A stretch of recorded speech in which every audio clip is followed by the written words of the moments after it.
नमस्कार विद्यार्थी मित्रांनो, लक्ष सरकारी नोकरी या एज्युकेशनल चॅनलवर आपले पुन्हा एकदा स्वागत.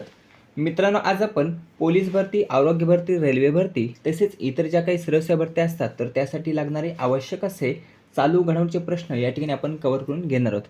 प्रश्न सर्व IMPS व्हिडिओ शेवटपर्यंत नक्की पाहायचा आहे.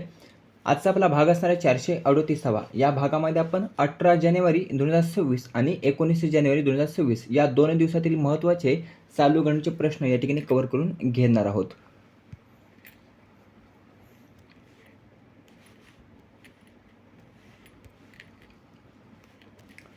पहिला प्रश्न आहे, मेनोपॉज क्लिनिक सुरू करणारे देशातील पहिले राज्य कोणते ठरले आहे? तर मेनोपॉज क्लिनिक सुरू करणारे देशातील पहिले राज्य जर आपण पाहिलं तर ते असणार बघा आपला महाराष्ट्र.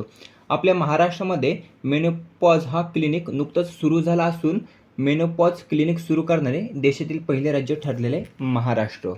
या मेनोपॉज क्लिनिकमध्ये महिलांची संपूर्ण आरोग्य तपासणी करण्यात येणार असून आवश्यकतेनुसार उपचार देखील केले जाणार आहेत. काय होणार आहे तर या मेनोपॉज क्लिनिकमध्ये महिलांची संपूर्ण आरोग्य तपासणी करण्यात येणार आहे आणि आवश्यकतेनुसार त्या ठिकाणी उपचार देखील केले जाणार आहेत. याची माहिती कोणी दिलेली आहे तर आरोग्य राज्यमंत्री कोण आहेत? मेघना बोर्डीकर. मेघना बोर्डीकर हे सध्या आरोग्य राज्यमंत्री आहेत आणि यांनी याबाबतची माहिती ही दिलेली आहे. काही दिवसांपूर्वी एक प्रश्न आपण पाहिला होता, देशातील पहिले AI क्लिनिक हे कोठे सुरू झालेले आहे? तर देशातील पहिले AI क्लिनिक हे उत्तर प्रदेशमधील ग्रेटर नोएडा उत्तर प्रदेशमधील ग्रेटर नोएडा या ठिकाणी देशातील पहिले AI क्लिनिक हे सुरू झाले होते. पुढील प्रश्न आहे दुसरा, विजय हजारे ट्रॉफी 2025-26 चे विजेतेपद हे नुकतंच कोणी पटकावलेले आहे? तर विजय हजारे ट्रॉफी 2025-26 चे विजेतेपद हे नुकतंच पर्याय विदर्भने नुकतंच विजेतेपद हे पटकावलेले. कशाचे तर विजय हजारे ट्रॉफी 2025-26 चे. पराभव कोणाचा केलेला आहे? सौराष्ट्राचा पराभव करत प्रथमच विजेतेपद म्हणजे विदर्भाचे हे पहिलेच विजेतेपद असणार आहे विजय हजारे ट्रॉफीमध्ये, जे नुकतंच यावर्षी त्याने जिंकलेलं आहे. पराभव केलेला आहे सौराष्ट्राचा. उपविजेता कोण आहे तर सौराष्ट्र हा उपविजेता आहे आणि विजेता आहे विदर्भ. पहिलंच विजेतेपद असणारे लक्षात ठेवायचं आहे. काही दिवसांपूर्वी सय्यद मुश्ताक अली ट्रॉफी पार पडली. त्या सय्यद मुश्ताक अली ट्रॉफीमध्ये विजेतेपद हे कोणी पटकावले होते याचं उत्तर आपल्याला कमेंट करून सांगायचं आहे. ही जी काही विजय हजारे ट्रॉफी आहे बघा, तर यामध्ये 50 षटकांचा खेळ असतो. किती? 50. जवळपास 50 ओव्हर खेळवले जातात. आयोजन कोण करते? BCCI याचे आयोजन करत असते. मिथुन मन्हास हे सध्याचे BCCIचे अध्यक्ष आहेत. हे देखील लक्षात ठेवायचं आहे. या स्पर्धेला नाव कोणाचे देण्यात आले तर विजय हजारे. आता विजय हजारे नक्की कोण होते तर ते होते बघा भारताचे माजी क्रिकेटपटू. यांच्या नावावरून या स्पर्धेला विजय हजारे ट्रॉफी असं नाव देण्यात आलेलं आहे. या विजय हजारे ट्रॉफीमध्ये प्लेअर ऑफ द सिरीज कोण ठरलेला आहे तर अमन मोखडे. अमन मोखडे हा विदर्भाचा खेळाडू आहे आणि हा प्लेअर ऑफ द सिरीज ठरलेला आहे. याची पहिली आवृत्ती जर आपण पाहिली विजय हजारे ट्रॉफीची तर ती पार पडली होती 1993-94 साली. पहिली आवृत्ती ही पार पडली होती विजय हजारे ट्रॉफीची. या विजय हजारे ट्रॉफीमध्ये सर्वात यशस्वी संघ जर आपण पाहिले तर ते आहेत बघा तमिळनाडू व कर्नाटक. तमिळनाडू व कर्नाटक हे दोन यशस्वी संघ आहेत ज्यांनी प्रत्येकी 5-5 वेळा विजेतेपद हे पटकावलेले आहे. गेल्या वर्षीची जी काही आवृत्ती झाली 2024-25ची तर या आवृत्तीमध्ये कर्नाटक हा विजेता ठरला होता आणि त्यामध्ये उपविजेता ठरला होता विदर्भ, जो यावर्षीचा विजेता आहे. पुढील प्रश्न आहे तिसरा, VBG रामजी विधेयक. VBG रामजी कायदा जो आहे बघा तर त्याची अंमलबजावणी ही केव्हापासून करण्यात येणार आहे? प्रश्न अतिशय महत्त्वाचा आहे, यावर विचारला जाईल प्रश्न. सर्व डिटेल माहिती आपण या ठिकाणी कव्हर करून घेणार आहोत. तर VBG रामजी कायदा जो आहे बघा तर याची अंमलबजावणी ही 1 एप्रिल 2026 पासून, नवीन वर्षापासून बघा 1 एप्रिल 2026 पासून या कायद्याची अंमलबजावणी ही करण्यात येणार आहे. हे जे काही VBG रामजी विधेयक आहे तर ते कोणाची जागा घेणार आहे तर मनरेगा. जो काही मनरेगाचा कायदा बघा 2005चा, तर या मनरेगाच्या जागेवर आता VBG रामजी कायदा हा येणार आहे, जो 1 एप्रिल 2026 पासून अंमलात आणण्यात येणार आहे. याचं पूर्ण रूप जर आपण पाहिलं VBG रामजीचं तर विकसित भारत रोजगार आणि आजीविका मिशन असं वी जी रामजीचं पूर्ण रूप आहे. हे जे काही जी रामजी विधेयक आहे तर ते नक्की सादर कोणी केलं होतं, तर ते सादर केलं होतं शिवराज सिंह चौहान.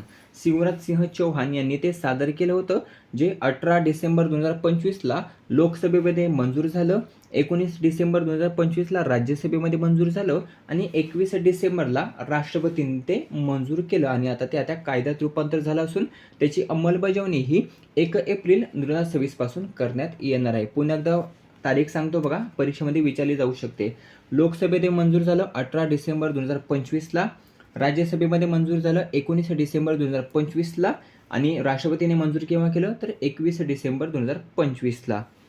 या विधेयकानुसार 125 दिवसाच्या ग्रामीण रोजगाराची हमी हे देते. लक्षात ठेवायचं आहे. सादर कोणी केलेलं आहे, शिवराज सिंह चौहान यांनी ते सादर केले आहे. जागा कोणाची घेणार आहे, तर मनरेगा 2005ची जागा घेणार आहे जी रामजी विधेयक. पुढील प्रश्न आहे 4था. भारतीय जनता पार्टी म्हणजेच बीजेपी, तर या भारतीय जनता पार्टीचे 12वे आणि सर्वात युवा राष्ट्रीय अध्यक्ष कोण बनलेले आहेत. काही दिवसांपूर्वीच हा प्रश्न आपण कव्हर केला होता, परंतु अधिकृत घोषणा याबाबतची झालेली नव्हती. आज याबाबतची अधिकृत घोषणा झालेली आहे आणि भारतीय जनता पार्टीचे 12वे आणि सर्वात युवा राष्ट्रीय अध्यक्ष बनलेले आहेत. पर्याय क नितीन नबीन, जे बिहारमध्ये मंत्रिमंडळामध्ये आहेत, बिहारच्या मंत्रिमंडळामध्ये आहेत बघा. हे नितीन नबीन जे भारतीय जनता पार्टीचे 12वे आणि सर्वात युवा राष्ट्रीय अध्यक्ष बनलेले आहेत. कितीवे आहेत, 12वे आहेत. सर्वात युवा कोण आहेत, नितीन नबीन आहेत. हे 2 प्रश्न देखील विचारले जाऊ शकतात. प्रश्न विचारला जाईल, भारतीय जनता पार्टीचे 12वे राष्ट्रीय अध्यक्ष कोण, तर नितीन नबीन हे भारतीय जनता पार्टीचे 12वे अध्यक्ष आहेत, राष्ट्रीय अध्यक्ष. सर्वात युवा अध्यक्ष कोण, तर नितीन नबीन हेच आहेत. पक्षाध्यक्ष कोण आहेत, जे.पी. नड्डा आहेत बघा, जे.पी. नड्डा. या बीजेपी पक्षाची स्थापना जर आपण पाहिली तर 1980 साली झाली होती. 1980 साली बीजेपी पक्षाची स्थापना झाली होती. कोणी केली होती, लालकृष्ण अडवाणी हे बीजेपी पक्षाचे संस्थापक आहेत. पहिले अध्यक्ष कोण आहेत, तर अटल बिहारी वाजपेयी हे पहिले अध्यक्ष आहेत.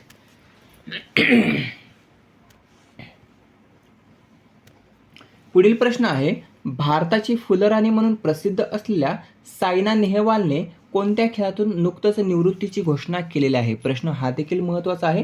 तर सायना नेहवाल ही कोणत्या खेळाशी संबंधित आहे बघा, तर ती आहे बघा पर्याय अ बॅडमिंटन. बॅडमिंटन या खेळाशी संबंधित आहे सायना नेहवाल, जिने या बॅडमिंटन खेळातून बघा नुकतंच निवृत्तीही घेतलेली आहे. प्रश्न महत्त्वाचा आहे, कोणत्या खेळाशी संबंधित आहे, बॅडमिंटन खेळाशी संबंधित आहे. दुसरा प्रश्न विचारला जाऊ शकतो, भारताची फुलराणी म्हणून कोण प्रसिद्ध आहे, तर सायना नेहवाल ही भारताची फुलराणी म्हणून प्रसिद्ध आहे. थोडीशी माहिती पाहूया. सायना नेहवाल हिस्सार हरियाणा या राज्याशी संबंधित आहे. कुठे, तर हिस्सार हरियाणा. त्यांचं आत्मचरित्र आहे प्लेइंग टू विन. यावर प्रश्न विचारला जातो बघा आत्मचरित्रावर, तर लक्षात ठेवायचं आहे सायना नेहवाल यांचं एक आत्मचरित्र आहे प्लेइंग टू विन, हे लक्षात ठेवायचं आहे. बीजेपी पक्षाशी त्यांची राजकीय कारकीर्दही निगडीत आहे. कोणाशी, तर बीजेपी पक्षाशी. द प्रॅस्टिजिंग प्लेयर, काय, द प्रॅस्टिजिंग प्लेयर असं त्यांचं नाव आहे बघा, ते देण्यात आलेलं आहे. त्यांना काही महत्त्वाचे पुरस्कार प्राप्त आहेत. 2009 साली त्यांना अर्जुन पुरस्कार प्राप्त आहे. 2010 साली त्यांना पद्मश्री पुरस्कार प्राप्त आहे. 2016 साली त्यांना पद्मभूषण पुरस्कार प्राप्त आहे. 2009-10ला मेजर ध्यानचंद, तेव्हाचा राजीव गांधी खेलरत्न पुरस्कार, आताचा मेजर ध्यानचंद. तर 2009-10ला मेजर ध्यानचंद पुरस्कार त्यांना प्राप्त आहे. पुन्हा एकदा सांगतो, 2009ला अर्जुन पुरस्कार, 2010ला पद्मश्री, 2016ला पद्मभूषण आणि 2009-10ला मेजर ध्यानचंद खेलरत्न पुरस्कार. पुढील प्रश्न आहे, बजाज पुणे ग्रँड टूर, काय, बजाज पुणे ग्रँड टूर 2026चे सदिच्छा दूत म्हणून कोणाची नियुक्ती करण्यात आलेली आहे. हे जे काही बजाज पुणे ग्रँड टूर आहे बघा, तर यामध्ये एक अपघात देखील घडलेला आहे. जवळपास 50 सायकलपटू आहेत बघा, तर ते एकमेकांवर आदळलेले आहेत. बजाज पुणे ग्रँड टूरमध्ये अपघात झालेला आहे. 50 सायकलपटू हे एकमेकांवर आदळलेले आहेत. आता ही जी काही बजाज पुणे ग्रँड टूर आहे बघा, तर ती सायकलची स्पर्धा आहे. कशाची, तर सायकलची स्पर्धा आहे.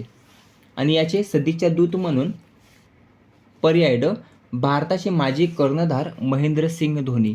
महेंद्रसिंग धोनी किंवा MS धोनी हे बजाज पुणे ग्रँड टूर 2026चे सदीच्छा दूत म्हणून नियुक्ती करण्यात आलेली आहे. T20 जो काय आपल्या भारतामध्ये आयोजित आहे बघा 2026ची T20 वर्ल्ड कप स्पर्धा. तर या T20 वर्ल्ड कप 2026मध्ये ब्रँड ॲम्बॅसेडर म्हणून कोणाची नियुक्ती करण्यात आली, तर रोहित शर्माची नियुक्तीही करण्यात आली होती. आणि टाटा मुंबई मॅरेथॉनचे सदिच्छा दूत म्हणून कोणाची नियुक्ती करण्यात आली, तर आंद्रे डी ग्रासी यांची नियुक्ती करण्यात आलेली आहे. पुढील प्रश्न आहे 7वा. प्रजासत्ताक दिन संचालनात CRPFच्या 140 पुरुष जवानांच्या तुकडीचे नेतृत्व हे कोण करणार आहे? अतिशय महत्त्वाचा प्रश्न आहे.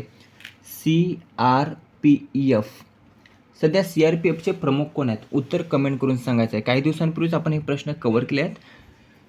एक यावर स्पेशल देखील व्हिडिओ आपण अपलोड केलेला आहे. सध्याच्या भारतामधील काही महत्त्वाच्या नियुक्त्या ज्या आपण कव्हर केल्या आहेत त्या नक्कीच पाहायच्या. त्यामध्ये अतिशय महत्त्वाच्या नियुक्त्या आपण त्या ठिकाणी कव्हर केलेल्या आहेत. तो व्हिडिओ अतिशय आवश्यक आहे, ज्यामधून 2 ते 3 प्रश्न हे नियुक्तीवर विचारले जातील आणि त्याची उत्तर आपल्याला यायलाच हवी. तर सध्या CRPFचे प्रमुख कोण आहेत? उत्तर कमेंट करून सांगायचं आहे. प्रजासत्ताक दिन संचालनामध्ये CRPFच्या 140 पुरुष जवानांच्या तुकडीचे नेतृत्व कोण करणार आहे? तर पर्याय ब सिमरन बाला. सिमरन बाला या CRPFच्या असिस्टंट कमांडंट आहेत. कोण आहेत? तर CRPFच्या असिस्टंट कमांडंट आहेत सिमरन बाला, ज्या प्रजासत्ताक दिन संचालनात 140 पुरुष जवानांच्या तुकडीचे नेतृत्व करणार आहेत. जम्मू आणि काश्मीरच्या राजौरी येथील आहेत. कोठून? तर जम्मू आणि काश्मीरच्या राजौरी येथील त्या आहेत. CRPFच्या 140हून अधिक पुरुष जवानांच्या ऑल मेल मर्चिंग कंटिजेंटचे नेतृत्व ते करणार आहेत. कशाचे? तर ऑल मेल मर्चिंग कंटिजेंटचे नेतृत्व कोण करणार? तर सिमरन बाला करणार आहेत. पुढील प्रश्न आहे 8वा. 86वी अखिल भारतीय पीठासीन अधिकारी परिषद 2026 कोठे आयोजित करण्यात आली? तर तिचं आयोजन हे करण्यात आलेलं आहे. पर्याय अ लखनौ उत्तर प्रदेश या ठिकाणी. लखनौ उत्तर प्रदेश या ठिकाणी 86वी अखिल भारतीय पीठासीन अधिकारी परिषद 2026 ही आयोजित करण्यात आलेली आहे. हे झाले 18 जानेवारी 2026चे महत्त्वाचे चालू घडामोडीचे प्रश्न. आता घेऊया 19 जानेवारी 2026चे महत्त्वाचे चालू घडामोडीचे प्रश्न.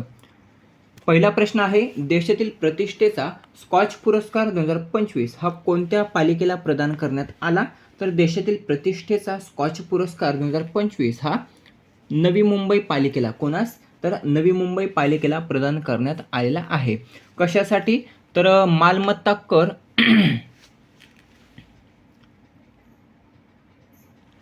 मालमत्ता कर व्यवस्थेमध्ये राबवलेल्या व्यापक सुधारणा आणि नागरिक केंद्रित डिजिटल प्रशासन उपक्रमासाठी हा प्रतिष्ठेचा स्कॉच पुरस्कार हा नुकताच नवी मुंबई पालिकेला प्रदान करण्यात आलेला आहे. कोठे? तर 104व्या स्कॉच शिखर परिषद जी नवी दिल्ली या ठिकाणी पार पडली बघा. तर या 104व्या स्कॉच शिखर परिषद नवी दिल्ली या ठिकाणी हा पुरस्कार प्रदान करण्यात आलेला आहे. एक प्रश्न विचारला जाऊ शकतो, स्कॉच डेव्हलपमेंट फाउंडेशनचे अध्यक्ष कोण आहेत? तर समीर कोच्चर. समीर कोच्चर हे स्कॉच डेव्हलपमेंट फाउंडेशनचे अध्यक्ष आहेत. पुढील प्रश्न आहे, इंडिया ओपन 750 किंवा इंडिया ओपन 750 स्पर्धेचे पुरुष एकेरीचे विजेतेपद हे नुकतंच कोणी पटकावलेले आहे? नुकतंच इंडिया ओपन 750 स्पर्धा ही पार पडली असून याचं विजेतेपद पटकावलेलं आहे पुरुष एकेरीमध्ये. पर्याय अ लिन चुन यी. नाव लक्षात ठेवायचं आहे, लिन चुन यी. चायनीज तैपेईचे आहेत बघा, चायनीज तैपेईचे आहेत लिन चुन यी यांनी याचं विजेतेपद पटकावलेलं आहे. कशाचं? तर पुरुष एकेरीचे विजेतेपद पटकावलेलं आहे लिन चुन ईने. महिला विचारलं तर एन से यंग, दक्षिण कोरियाचे आहेत एन से यंग यांनी महिला एकेरीचे विजेतेपद आणि पुरुष एकेरीचे विजेतेपद लिन चुन ई यांनी ते पटकावलेले आहे. आयोजन कोणत्या ठिकाणी करण्यात आलं होतं? दिल्ली या ठिकाणी याचं आयोजन हे करण्यात आलं होतं. पुढील प्रश्न आहे 3रा, हवाई दलाचा युद्ध सराव वायुशक्ती 2026 हा कोठे आयोजित केला जाणार आहे? तर हवाई दलाचा युद्ध सराव वायुशक्ती 2026 हा पोखरण राजस्थान. कोठे? पोखरण राजस्थान या ठिकाणी करण्यात येणार आहे. पोखरणमध्ये कोठे? तर चंदन फील्ड फायरिंग रेंज. कोठे? Chandan field firing range Pokhran Rajasthan या ठिकाणी हवाई दलाचा युद्ध सराव वायुशक्ती 2026 हा आयोजित केला जाणार आहे. सध्या हवाई दलाचे प्रमुख कोण आहेत? उत्तर कमेंट करून सांगायचं आहे. संपूर्ण युद्ध सरावाचे नेतृत्व हे सुकोई 30 MKI सुकोई 30 MKI आणि आघाडीचे सुपरसॉनिक विमान राफेल करणार आहेत. कशाचं? तर संपूर्ण युद्ध सरावाचं नेतृत्व. पुन्हा एकदा सांगतो, सुकोई 30 MKI आणि सॉनिक विमान राफेल या संपूर्ण युद्ध सरावाचे नेतृत्व करणार आहे. पुढील प्रश्न आहे, भारतातील पहिली सौर ऊर्जेवर चालणारी ATM व्हॅन कोणत्या बँकेने सुरू केलेली आहे? तर भारतातील पहिली सौर ऊर्जेवर चालणारी ATM व्हॅन आहे तर ती त्रिपुरा ग्रामीण बँक. त्रिपुरा ग्रामीण बँकेने सुरू केलेली आहे भारतातील पहिली सौर ऊर्जेवर चालणारी ATM व्हॅन. काही महिन्यांपूर्वी एक प्रश्न विचारण्यात आला होता बघा, पहिले धावत्या ट्रेनमधील ATM हे कोणत्या एक्सप्रेसमध्ये बसवण्यात आलेले आहे? प्रश्न अतिशय महत्त्वाचा आहे. तर पंचवटी एक्सप्रेस. पंचवटी एक्सप्रेसमध्ये बघा ATM बसवण्यात आलं होतं. कोणत्या बँकेचं होतं? तर बँक ऑफ महाराष्ट्राचं ATM आहे पंचवटी एक्सप्रेसमध्ये, जे पहिले धावत्या ट्रेनमधील ATM ठरलेले आहे. तसंच हा प्रश्न आहे, तर पहिली सौर ऊर्जेवर चालणारी ATM व्हॅन कोणत्या बँकेने सुरू केली? तर त्रिपुरा ग्रामीण बँकेने सुरू केलेली आहे. पुढील प्रश्न आहे, भारतात आलेले Sheikh Mohammed Zayed Al Nahyan हे कोणत्या देशाचे राष्ट्राध्यक्ष आहेत? तर भारतात आलेले Sheikh Mohammed Zayed Al Nahyan हे UAE या देशाचे राष्ट्राध्यक्ष आहेत, ज्यांनी नुकतंच भारत दौरा हा केलेला आहे. आपल्या भारतामध्ये बघा ते दौऱ्यावर आलेले आहेत, Sheikh Mohammed Zayed Al Nahyan, आणि हे UAE या देशाचे ते अध्यक्ष आहेत. पुढील प्रश्न आहे, T20 विश्वचषक 2026 मध्ये इटली संघाचा कर्णधार हा कोण असणार आहे? प्रश्न का महत्त्वाचा आहे? तर T20 मध्ये बघा प्रथमच इटली हा जो काही संघ आहे बघा, तर तो पात्र ठरलेला आहे. प्रथमच इटली संघ हा या T20 स्पर्धेमध्ये पात्र ठरला असून या इटली संघाचा कर्णधार जर आपण पाहिला तर तो आहे पर्याय अ वेन मॅडसेन. वेन मॅडसन हा बघा इटली संघाचा कर्णधार आहे. T20 विश्वचषक 2026 हा आपल्या भारत आणि श्रीलंका या दोन देशांदरम्यान आयोजित केला जाणार आहे. पुढील प्रश्न आहे 7वा, राज्यात रोजगार समन्वयासाठी कशाची स्थापनाही करण्यात येणार आहे? तर राज्यात रोजगार समन्वयासाठी महिमा पर्याय ड महिमाची स्थापनाही करण्यात येणार आहे. महिमा जर आपण पाहिलं तर पूर्ण रूप आहे Maharashtra agency for holistic international mobility and advancement. काय? तर Maharashtra agency for holistic international mobility and advancement असं महिमाचं पूर्ण रूप आहे. आणि या महिमाची स्थापना करण्यात आलेल्या महाराष्ट्रामध्ये कशासाठी? तर राज्यात रोजगार समन्वयासाठी. पुढील प्रश्न 8वा आणि शेवटचा प्रश्न आहे, पहिल्या IIICDIM 2026 परिषदेचे आयोजन कोठे करण्यात आले? याचा अगोदर पूर्ण रूप पाहून घेऊया.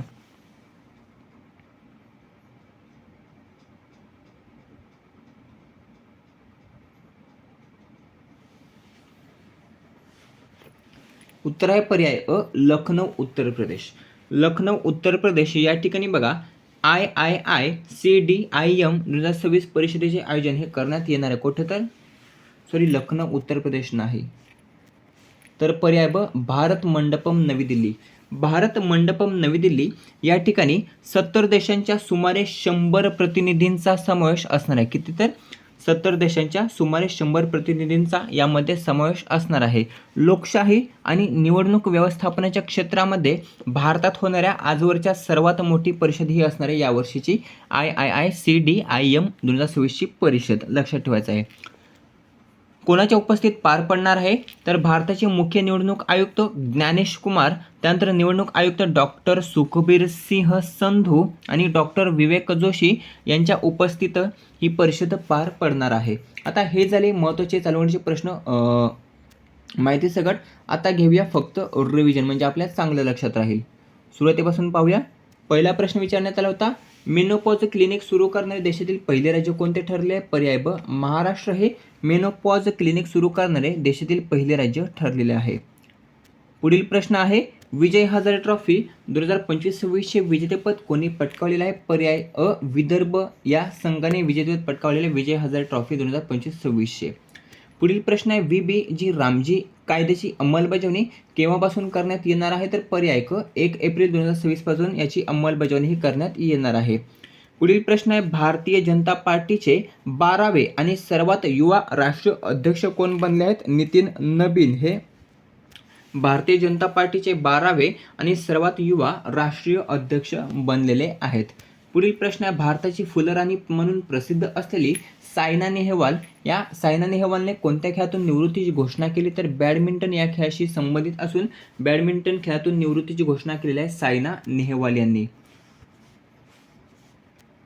पुढील प्रश्न आहे बजाज पुणे ग्रँड टूर 2026चे सदिच्छा दूत म्हणून कोणाची नियुक्ती करण्यात आली, तर महेंद्रसिंग धोनी यांची नियुक्ती करण्यात आली आहे बजाज पुणे ग्रँड टूर 2026च्या सदिच्छा दूत म्हणून. पुढील प्रश्न आहे प्रजासत्ताक दिन संचलनात 140 पुरुष जवानांच्या तुकडीचे नेतृत्व कोण करणार आहे, तर सिमरन बाला ही करणार आहे प्रजासत्ताक दिन संचलनात 140 पुरुषांच्या जवानांच्या तुकडीचे नेतृत्व. पुढील प्रश्न आहे 86वी अखिल भारतीय पीठासीन अधिकारी परिषद 2026 कोठे आयोजित करण्यात आली, तर लखनौ उत्तर प्रदेश या ठिकाणी याचं आयोजन हे करण्यात आलेलं आहे. पुढील प्रश्न आहे देशातील प्रतिष्ठेचा स्कॉच पुरस्कार 2025 हा कोणत्या पालिकेला प्रदान करण्यात आला, तर नवी मुंबई या पालिकेला प्रतिष्ठेचा स्कॉच पुरस्कार 2025 हा नुकताच प्रदान करण्यात आलेला आहे. कोणास, तर नवी मुंबई पालिकेला. पुढील प्रश्न आहे इंडिया ओपन 750 स्पर्धेचे पुरुष एकेरीचे विजेतेपद हे कोणी पटकावले, तर लिन युन यी याने पटकावलेले आहे पुरुष एकेरीचे विजेतेपद. पुढील प्रश्न आहे हवाई दलाचा युद्धसराव वायुशक्ती 2026 कोठे आयोजित केला जाणार आहे, तर पोखरण राजस्थान या ठिकाणी याचं आयोजन हे केलं जाणार आहे. भारतातील पहिली सौर ऊर्जेवर चालणारी ATM व्हॅन कोणत्या बँकेने सुरू केलेली आहे, तर पर्याय क त्रिपुरा ग्रामीण बँकेने सुरू केलेली आहे भारतातील पहिली सौर ऊर्जेवर चालणारी ATM व्हॅन. पुढील प्रश्न आहे भारतात आलेले Sheikh Mohammed Zayed Al Nahyan कोणत्या देशाचे अध्यक्ष आहे, तर ते आहेत बघा UAE देशाचे अध्यक्ष कोण, तर Sheikh Mohammed Zayed Al Nahyan. पुढील प्रश्न आहे प्रथमच पात्र ठरलेला T20 विश्वचषक 2026 मध्ये इटली संघाचा कर्णधार कोण असणार आहे, तर वेन मॅडसन हा इटली संघाचा कर्णधार असणार आहे. पुढील प्रश्न आहे राज्यात रोजगार समन्वयासाठी कशाची स्थापना करण्यात येणार आहे, तर महिमाची स्थापना करण्यात येणार आहे रोजगार समन्वयासाठी. पुढील प्रश्न आहे पहिल्या III CDIM 2026 परिषदेचे आयोजन कोठे करण्यात आले, तर पर्याय ब भारत मंडपम नवी दिल्ली या ठिकाणी याचं आयोजन हे करण्यात आलेले आहे. मित्रांनो अशा प्रकारे महत्त्वाचे 8 चालू घडामोडीचे 16 2 दिवसाचे चालू घडामोडीचे प्रश्न या ठिकाणी आपण कव्हर केलेले आहेत, जे येणाऱ्या भरतीसाठी उपयुक्त असतात. याचा PDF हा टेलिग्रामवर अपलोड केला जाईल. व्हिडिओ कसा वाटला कमेंट करून नक्की सांगायचा. व्हिडिओ जास्तीत जास्त मित्रांसोबत शेअर करायचा आहे. भेटूया पुढील भागामध्ये. धन्यवाद.